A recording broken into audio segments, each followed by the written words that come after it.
Hablemos de prostaglandinas y AINES. Necesitamos entender primero la diferencia entre autocoides y hormonas. Los autocoides van a cumplir la misma función de las hormonas, lo que pasa es que son localizadas, es decir, que son autocrinas y paracrinas. Además de eso, tienen una vida media extraordinariamente corta. Dentro de los autocoides más famosos, nosotros tenemos a la histamina, que en el sistema nervioso central funciona como un neurotransmisor y a nivel periférico funciona como un autocoide, ¿sí? La histamina es producida por los mastocitos. Tenemos a la serotonina, que funciona como un vasoconstrictor y como un agente proagregante a nivel periférico, pues a nivel del sistema nervioso central funciona como el neurotransmisor que ya conocemos. La angiotensina es un vasoconstrictor, las prostaglandinas son lo que nos va a interesar en esta clase, y las bradykininas y los leucotrienos. Las prostaglandinas, ¿dónde se encontraron primeramente? Se llaman prostaglandinas porque se encontraron en el líquido prostático.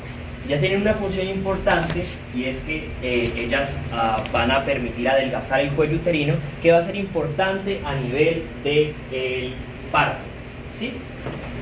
Que entonces se recomienda tener relaciones sexuales alrededor de la semana 33 de gestación o inclusive antes. Tenemos entonces la producción de las prostaglandinas.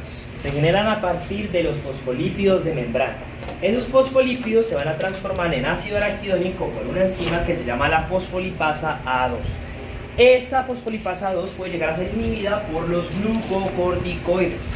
Ese ácido araquidónico luego va a pasar a nuestras hermosas prostaglandinas o tromboxanos o prostaciclinas por unas enzimas denominadas ciclooxigenases o COX para los amigos.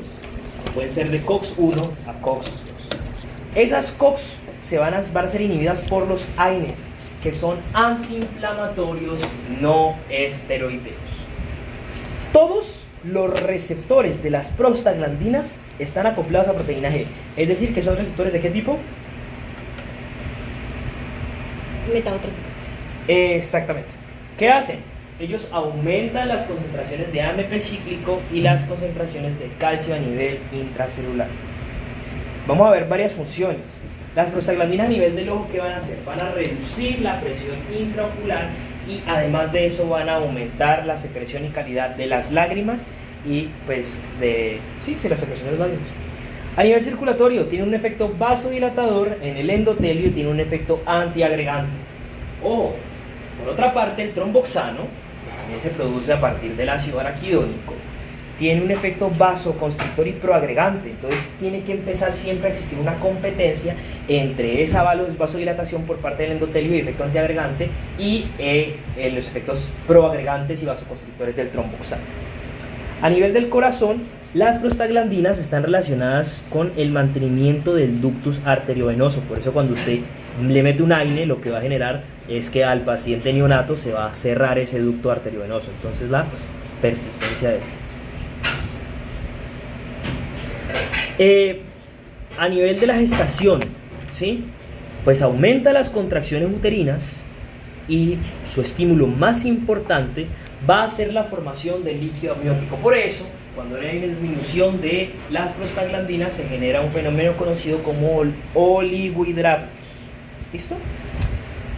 A nivel del estómago, vamos a encontrar unas prostaglandinas importantes, como lo son la F2-alfa y la prostaglandina E2A, que me van a aumentar la secreción de moco, un aumento del peristaltismo y un aumento de la secreción intestinal. A nivel de riñón, vasodilatación de la arteriola aferente y vasodilatación de la vasa recta. Pregunta de examen que era falsa, decía que se genera una vasodilatación de la arteriola eferente cuando era de la aferente. Inflamación, este está relacionado pues a procesos inflamatorios con dolor, fiebre, etc. Efectos adversos son 4. ¿Cuáles son? Los 4 efectos adversos. Diarrea, escalofrío, fiebre y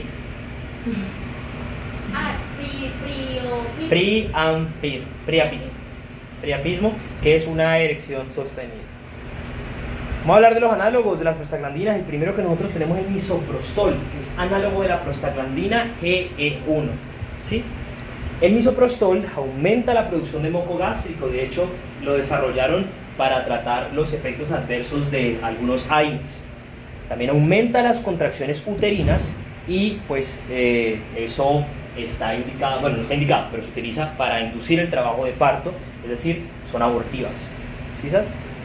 Pero no solo eso, sino que como contraen el útero, se puede utilizar en hemorragias postparto para detener el sangrado a las pacientes. Pues también entonces va a facilitar el degrado quirúrgico, pues para disminuir temas de aborto séptico con atravesar el endometrio y afectar diferentes partes del útero. Dinoprostone, homólogo de la prostaglandina E2. Va a ser lo mismo que el misoprostol, solo que es más fino. Sí, ya, eso es la única diferencia. Tenemos el carbo, el atano, el bimato y el travoprost, que son homólogos de la prostaglandina F2. Estos medicamentos son colirio estálicos, ¿sí? Relacionados en disminuir la presión intraocular. Además de eso, tienen un efecto adverso interesante, y es que van a aumentar el crecimiento de pestañas y cejas y se encargan de cambiar el color del iris, ¿sí? No se lo vaya a poner a utilizar para verse bonito. Solo funcionan el 30%. El hiloprost y el treprostinil son homólogos de las prostaglandinas I2, ¿sí? Están indicadas en la hipertensión pulmonar, en su tratamiento. Ojo, se han detectado que estos homólogos de prostaglandinas tienen un efecto adverso, y es que pues, puede generar priapismo, es decir, una erección sostenida que solo se detiene cuando le metemos AINES al paciente. La lubiprostona, homólogo de la prostaglandina E4, ¿sí? La lubiprostona está relacionada también con efectos laxantes. ¿Cómo lo hace? Con la producción de segundos mensajeros intracelulares y activación de canales de E-flujo de cloro. Entonces, canales de cloro, eso indica que hay entrada de agua, se aumenta como tal esa se aumenta la concentración de agua, pero no sé cómo se llama eso, turgencia, creo que se llama. No, turgencia es que no escape agua. La higroscopía, entonces pues se va a tirar el bolo fecal. Ahorita lo vamos a estudiar cuando damos farmacología del sistema gastrointestinal.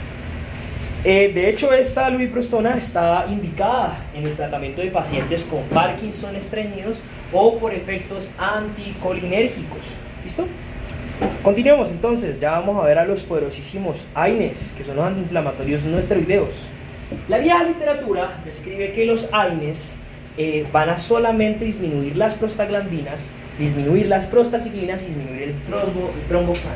Pero en la nueva literatura, la NIU, va a hablar de que los AINES están relacionados pues en la disminución de la COX-2, que es una COX inductiva, es decir, una COX que aparece en el momento del putazo, ¿sí?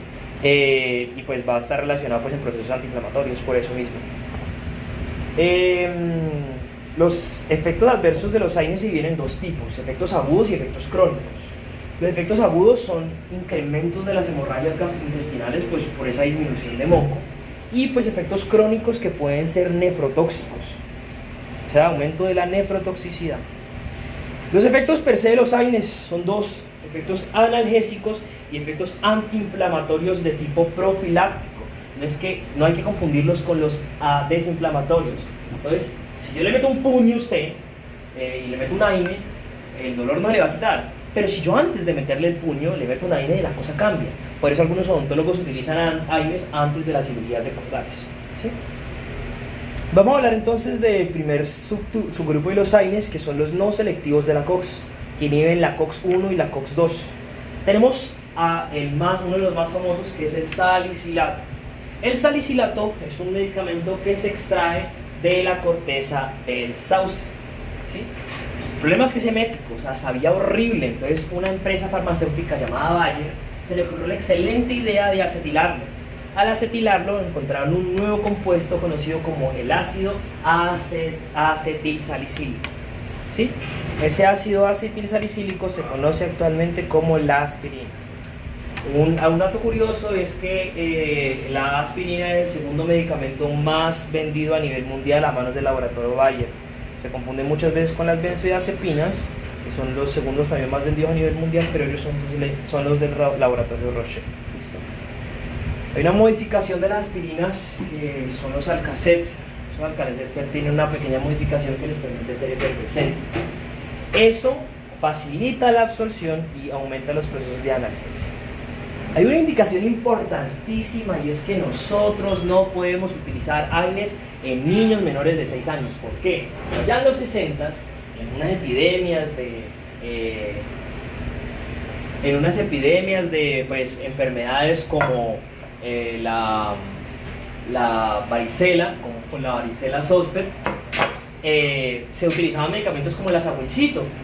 Luego se dieron cuenta de que los pacientes empezaron a experimentar enfermedades como por ejemplo el síndrome de Reye. De hecho, la principal contraindicación es prevenir el síndrome de Reye. El síndrome de Reye es una encefalopatía hepática fulminante. Hay unos efectos off-label de la aspirina, o sea, no siempre no se dan en niños. Hay unas enfermedades que se llama el síndrome de Kawasaki, que es una vasculitis postviral, ¿sí? Entonces, se puede utilizar en niños para disminuir los riesgos de agregación plaquetaria y eso per se va a disminuir los riesgos de trombos y de infartos. Bueno, ¿cuáles son los efectos de las aspirinas? Perdón, ¿cuáles son los efectos per se de las aspirinas? Tiene un efecto antiagregante plaquetario. Tenemos que entender de que todo lo que sea antiagregante está relacionado en patologías arteriales, como la arteriosclerosis. ¿Listo? Todo lo que sea anticoagulante, como por ejemplo la trombosis venosa profunda, está relacionado con efectos anticoagulantes venosos. ¿Sí? Todo lo venoso es anticoagulante, todo lo arterial es antiagregante. ¿Listo? La aspirina está demostrada que disminuye el riesgo del cáncer de colon y además de eso, pues no tiene un efecto anticonceptivo. ¿Sí? Pero sí tiene un efecto antipirético y antiinflamatorio. O sea, disminuye la fiebre y pues disminuye la inflamación. La sulfasalacina es similar a los salicilatos, de hecho en su compuesto tiene el salicilato, pero además de eso utiliza la sulfa, que es un antibiótico, y eso está reindicado en enfermedades como la colitis ulcerativa, que es una enfermedad reumática. ¿Sí? Entonces tiene un efecto inmunomodulador, un efecto antiinflamatorio y antipirético, y pues lo que hace la sulfa per se es que disminuye pues la flora bacteriana, puede llegar a disminuir la flora bacteriana del colon y eso evita como tal que la úlcera siga estando presente y no pueda recuperarse. ¿Cómo funcionan entonces los AINES? Los AINES me van a inhibir la COX mediante un enlace covalente, ¿cierto? Entonces en las células endoteliales esa inhibición va a ser va a poder revertirse. ¿Por qué? Porque las células endoteliales son células a diferencia de las plaquetas. Es decir, que cuando se inhibe eso, pues su maquinaria celular va a producir nuevas. Sin embargo, en las plaquetas esa inhibición ya es permanente, porque las plaquetas ni siquiera son células, son fragmentos de los megacariocitos. Entonces, cuando nosotros inhibimos su COX, no puede volver a producir unas nuevas. Entonces, por ejemplo, la inhibición del tromboxano va a ser permanente. Por eso la inhibición de las plaquetas va a ser alrededor de 7 días, ¿sí? Entonces no se pueden reactivar, aunque el ibuprofeno tiene una unión reversible que puede llegar a desplazar ese enlace de los AINES hacia la COX-1, lo que puede reactivar las plaquetas.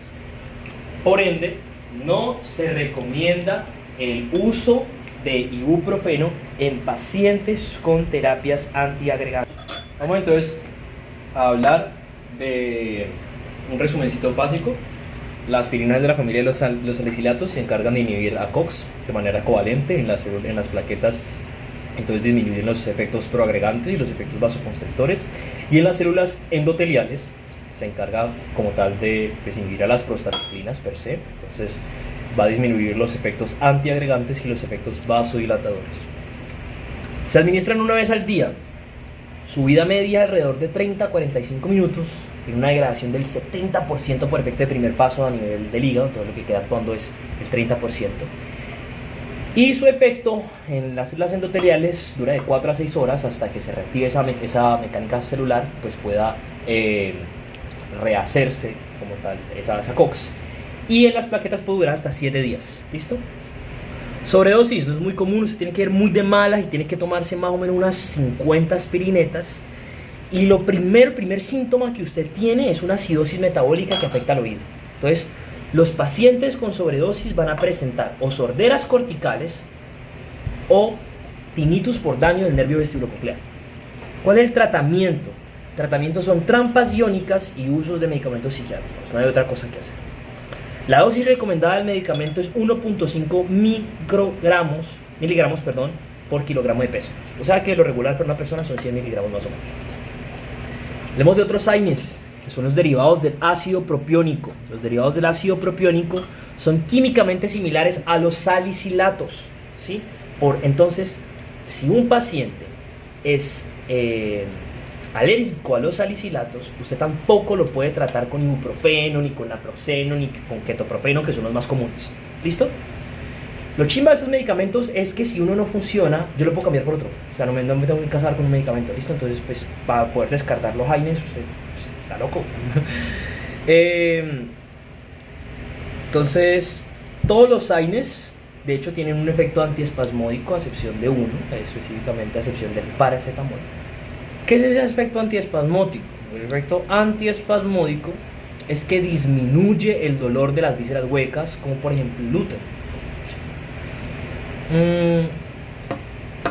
Dentro de esa familia de los derivados del ácido propiónico nos encontramos con un medicamento muy viejo que se llamaba el Postan. El Postan es ácido mefenámico, ¿sí? Lo descontinuaron porque pues, me producía cólicos y diarreas. ¿Listo? Dentro de otros... Uy, qué pena. Denme un segundo. Ya. Dentro de otros medicamentos, hablando de esos medicamentos como tal, el paracetamol no tiene efecto antiinflamatorio ni antiespasmódico. Y se cree que su mecanismo principal es actuar inhibiendo la COX-3. ¿Sí? El paracetamol tiene un metabolito tóxico que se llama el NAPQ1. ¿Sí? Es un metabolito tóxico que puede llegar a acumularse en casos de sobredosis y puede llegar a producir la muerte entre 4 a 5 días. El ibuprofeno, el acetaminofén, el paracetamol y el acetaminofén tiene un metabolismo de segunda fase, o sea que tiene que ocurrir una conjugación por glutatión, ¿sí?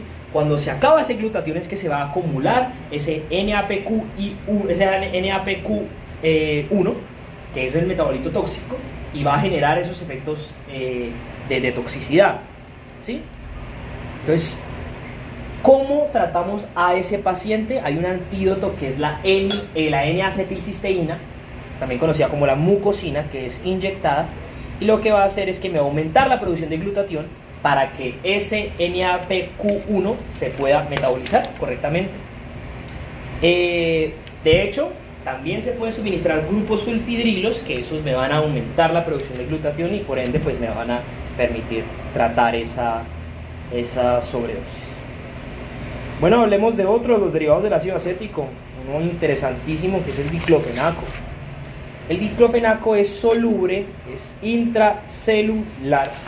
Van a tener dos presentaciones, la soluble y la intracelular, ¿sí? Es el medicamento con mayor poder antiinflamatorio y tiene mayor poder antipirético. Pero ojo, se dieron cuenta de que no es que es antipirético como tal, sino que es inductor de la hipotermia. Pues tiene receptores en el hipotálamo que son isoenzimas de la COX-1 que van a estar relacionados en la disminución de la temperatura corporal. COX-2 es una enzima, es una enzima inductiva, es decir, que no está presente en todos los tejidos, por eso no está tan presente en plaquetas y la tenemos que pues, evaluar en unos medicamentos importantes que vamos a ver ahorita.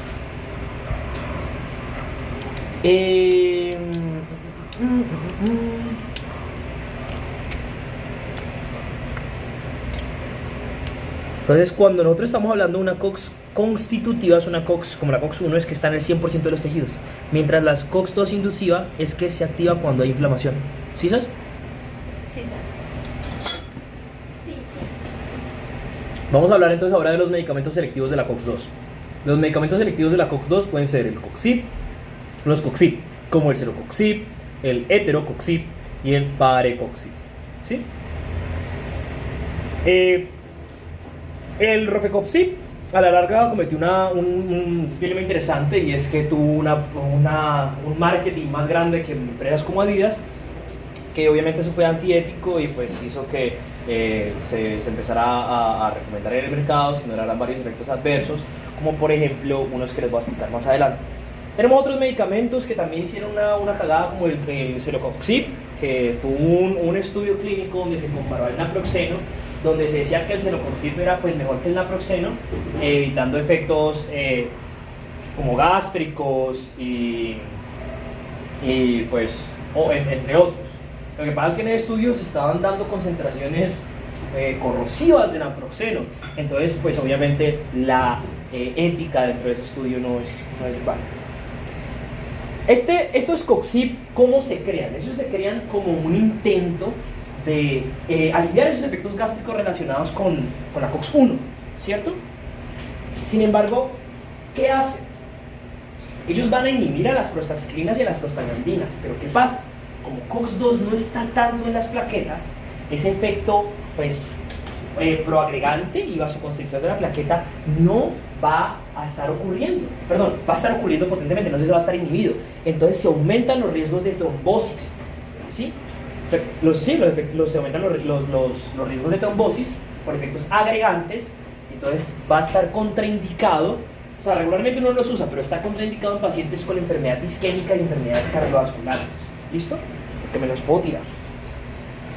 Vamos a hablar, estos son inhibidores selectivos de la COX-2, hablemos de inhibidores preferenciales de la COX-2, es decir, que pueden inhibir COX-1 y COX-2, pero prefieren COX-2, ¿sí? Entre estos tenemos al Oxicam. Nosotros no recomendamos los Oxicames, pero bueno, hay que estudiarlos, ¿no? Como el Meloxicam, que tiene mayor poder nefrotóxico. Tenemos también el Nimesulide, que es de tipo odontológico, a los odontólogos le encanta, es de hepatotóxico y regularmente no se utiliza, pero en Colombia sí se utiliza. La naumetona, nadie la usa, nadie. Tenemos entonces a la dipirona, que es mejor conocido como el metamizol. Nadie sabe cómo se utiliza, nadie sabe cómo funciona, no cómo se utiliza, sí sabemos cómo se utiliza, pero se sospecha que actúa en receptores COX-3, ¿sí? Unos efectos adversos de la dipirona es la granulocitosis fatal y pues que a nivel endovenoso no se puede dar en niños, porque el dolor que usted le va a generar al niño es horrible, o sea, entonces no se utiliza en niños.